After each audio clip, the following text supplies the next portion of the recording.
Bom dia, boa tarde, boa noite. Sou Samuel Nogueira e hoje vou estar ministrando a aula do módulo 1, item 2, água no vegetal. Primeiramente, na aula será abordado sobre a importância da água na vida dos vegetais. Depois apresentaremos algumas propriedades da água que são preponderantes para todas as atividades que a água exerce dentro dos vegetais. Vamos tecer alguns comentários também sobre o potencial hídrico e a sua importância nos vegetais.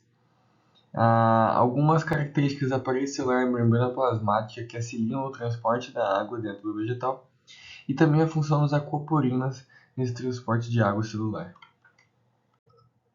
Entre todos os fatores que são preponderantes para a planta completar o seu ciclo, ou seja, semente a semente, a água é o elemento mais abundante e também o mais limitante desse processo. De todo o montante que é absorvido pelos vegetais, 97% da água absorvida é transpirada. Já os outros 2% é utilizados para reações bioquímicas da fotossíntese e crescimento, e o último 1% é utilizado para outros processos metabólicos. Como podemos ver, a maior parte da água absorvida vai ser transpirada pelo vegetal.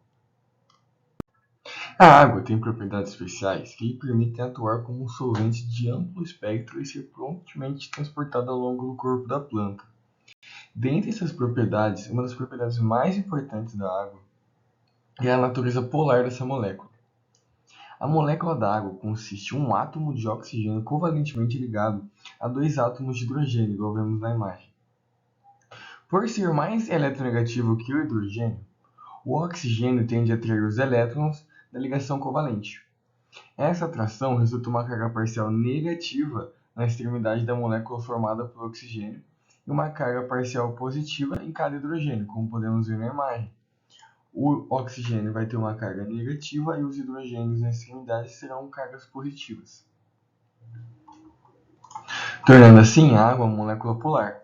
Essas cargas parciais são iguais, de modo que a molécula da água não possui carga líquida. E a natureza polar da molécula da água torna possível a criação das pontes de hidrogênio. As moléculas da água apresentam uma forma tetaédrica, ou seja, em dois pontos do tetaedro estão os átomos de hidrogênio, cada um com uma carga positiva, e os outros dois pontos do tetaedro contêm pares solitários de elétrons, cada um com uma carga negativa. Portanto, cada molécula de água tem dois polos positivos e dois polos negativos. Essas cargas parciais opostas criam atrações eletrostáticas entre as moléculas de água, conhecida como pontes de hidrogênio, como podemos ver na imagem. A água é capaz de dissolver maiores quantidades de uma variedade mais ampla de substâncias que outros solventes correlatados. Devido a isso, é considerado uma solvente universal. Isso ocorre devido a uma versatilidade que ela possui devido a ser uma molécula pequena, mas não só a isso. A sua capacidade de formar pontes de hidrogênio e sua estrutura polar, ou seja, sua natureza polar, a tornam um solvente particularmente bom para substâncias iônicas e para moléculas como açúcares e proteínas, que contêm grupos polares -OH ou grupos -2O.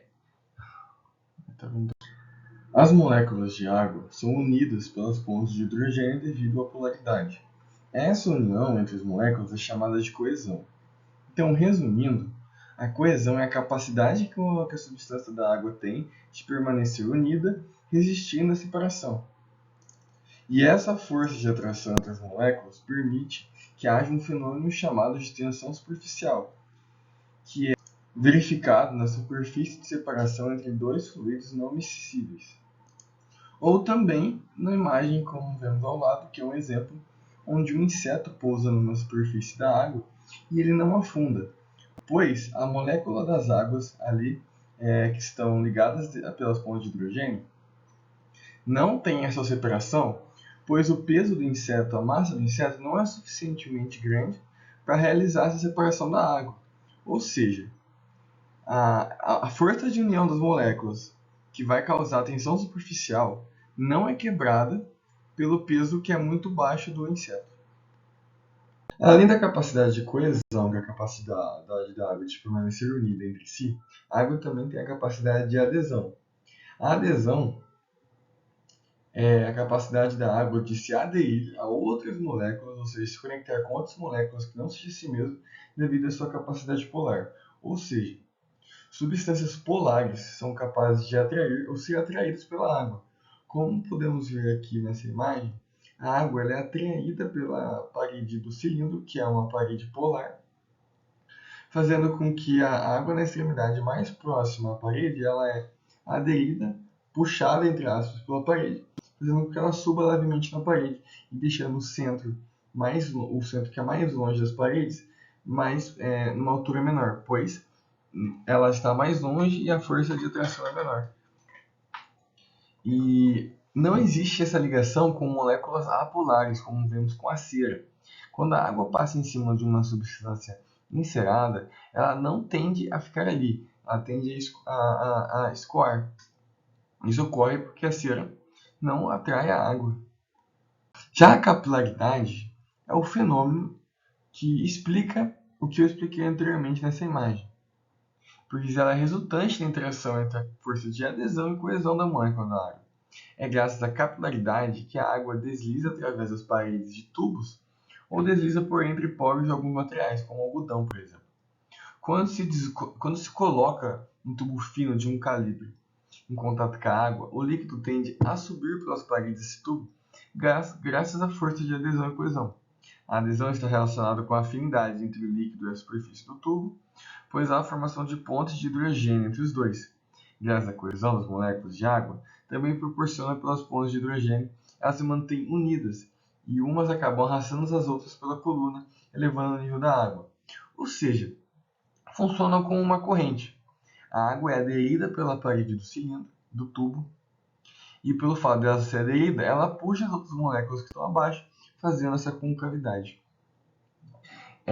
Essa propriedade é uma dos responsáveis pelo transporte ascendente de água no xilema dos vegetais. Partindo agora para propriedades da água bióticas, os processos celulares dependem do transporte de moléculas tanto para dentro, tanto para fora da célula. A difusão é um movimento espontâneo de substâncias de regiões de concentração mais alta para regiões de concentração mais baixa. Na escala celular, a difusão é o modo de transporte dominante. A difusão ocorre de modo mais eficiente em curtas distâncias, por meio de uma barreira seletivamente permeável, é referida como osmose. A difusão é um processo físico em que substâncias são transportadas de uma região mais concentrada para uma menos concentrada, ou seja, a favor do gradiente de concentração, de maneira aleatória e espontânea. Entre todos os seres vivos existentes no mundo, incluindo as plantas, requerem uma adição contínua de energia livre para manterem e repararem suas estruturas altamente organizadas, assim como para crescerem e se reproduzirem. Processos como reações químicas, acúmulo de solutos e transporte para longas distâncias são movidos por aporte de energia na planta. O potencial químico da água representa energia livre associada à água. A água flui espontaneamente, ou seja, sem a adição de energia de regiões de maior potencial químico para as de menor potencial químico, como vimos na último slide. Os principais fatores que influenciam o potencial hídrico em plantas são a concentração, pressão e gravidade, e podem ser calculados por essa fórmula que vemos aqui. O potencial hídrico da planta é descrito com a letra grega π e é encontrado pelo potencial de concentração, pressão e gravidade. Como podemos ver aqui na imagem A, a água pura em um becker esterilizado vai ter todos os seus potenciais, tanto de concentração, pressão e gravidade, igual a zero. Já a célula dos vegetais tem um potencial hídrico de zero ou menos. Um valor negativo indica que a energia livre da água dentro da célula é menor que a da água pura em temperatura ambiente e pressão atmosférica, e mesma altura. À medida que o potencial hídrico da solução circundante da célula muda, a água entra em célula ou deixa por osmose. Como podemos ver aqui o exemplo de se colocar 0,1 mol de sacarose nessa água pura. Devido à sacarose, ocorrem mudanças aqui nos potenciais, tornando o potencial da água de menos 0,244 megapascal. Quando se coloca uma célula flácida na solução da sacarose, ou seja, uma célula que está em déficit hídrico, ela vai ser de menos 0,732. Quando se coloca a célula nesse becker, pelo fato da célula ter uma concentração mais negativa do que a água, pois a água, aqui com 0,1 mol de sacarose, ela é mais próxima do zero do que a concentração da célula. E como vimos anteriormente, nesse caso a água tende a ir do mais concentrado para o menos concentrado, através do processo da osmose, a água vai sair da solução, que é mais concentrada que a célula, e vai partir para dentro da célula, tornando assim a célula em equilíbrio. Passando agora das propriedades da água e falando mais sobre as relações hídricas no vegetal, tem alguns elementos estruturais que fazem importantes contribuições para a relação hídrica das células vegetais. Dentre esses elementos estão a parede celular e a membrana plasmática. Ambas são muito importantes nas relações hídricas, pois a parede celular possui uma elasticidade que define a relação entre a pressão de turgor e o volume celular, enquanto a membrana plasmática tem uma permeabilidade. Além da membrana plasmática, os clonoplastos também possuem uma permeabilidade que influencia a taxa na qual as células trocam água com as suas células companheiras ali, lado a lado. Pequenas mudanças no volume de água na célula causam grandes mudanças na pressão de turgor. As paredes celulares proporcionam às células vegetais um grau substancial de homeostase de volume em relação às grandes mudanças no potencial hídrico que elas sofrem todos os dias como consequência das perdas de água por transpirações associadas à fotossíntese. Por terem paredes bem rígidas, uma mudança no potencial celular vegetal, em geral, é acompanhada por uma grande variação no potencial de pressão, com relativamente pouca modificação no volume da célula, visto que o potencial de pressão é maior que zero. Os dois meios principais de transporte de água para dentro da célula é a difusão e o transporte pelas aquaporinas. Por muitos anos, fisiologistas estiveram em dúvida sobre como a água se move através da membrana vegetal. Especificamente, havia dúvida sobre o movimento de água para dentro da célula, limitava-se apenas à difusão de moléculas de água através da bicamada lipídica da membrana plasmática, ou se ela também envolvia difusão por poros proteicos. Alguns estudos indicaram que a difusão diretamente através da bicamada lipídica não era suficiente para explicar as taxas observadas de movimento de água pelas membranas, mas a evidência em favor de poros microscópicos não era convincente. Entretanto, foi descoberto em 1991 as aquaporinas. Aquaporinas são proteínas integrais de membrana que formam canais seletivos à água através da membrana.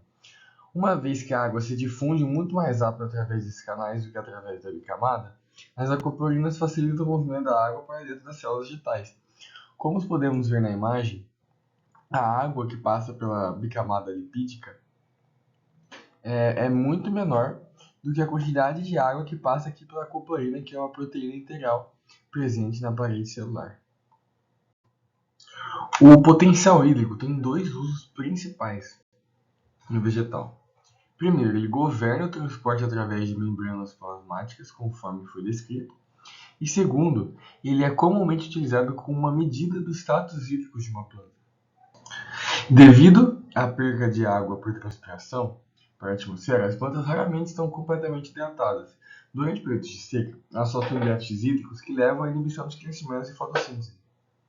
Como podemos ver nessa imagem, o status hídrico do vegetal é preponderante para o acontecimento e realização de forma adequada dos processos vegetais. Como podemos ver, um potencial hídrico maior que -1, que é quando a planta vai estar bem hidratada, todos os processos ocorrem de forma normal. Já quando começa a ter um aumento, uma diminuição desse potencial hídrico, que é sob um estresse moderado, vemos aqui que, por exemplo, a expansão celular, a síntese de paredes e a síntese proteica já são travados, parados. E quando vai acentuando esse status hídrico negativo da planta, todos os processos vão diminuindo e o acúmulo de ácido abscísico, o acúmulo de solutos, também param, trazendo vários malefícios aos vegetais. Por fim, então, resumindo a nossa aula, vimos que a água é o componente mais abundante do planeta Terra e, ao mesmo tempo, pode ser o mais limitante para aí, os vegetais, de modo que a sua falta, seu déficit, causa aí uma grande diminuição no desenvolvimento e potencial dessa planta. Além disso, também vimos algumas propriedades da água, como a sua natureza polar, coesão, tensão superficial e outros, e como essas características são preponderantes na interação desse componente com o vegetal. E também podemos ver um pouco sobre o potencial hídrico dos vegetais, como esse potencial ele vai definir o status hídrico da planta e como que esse status hídrico tem seu papel também muito importante no desenvolvimento dos processos metabólicos e fisiológicos dos vegetais. Por fim, algumas características da membrana plasmática e parede celular, tais como as acoplorinas, foram apresentadas, e também podemos visualizar como que esses componentes e especificidades são importantes para o transporte e movimento da água dentro das plantas. Então a aula de água no vegetal termina por aqui, e muito obrigado pela atenção.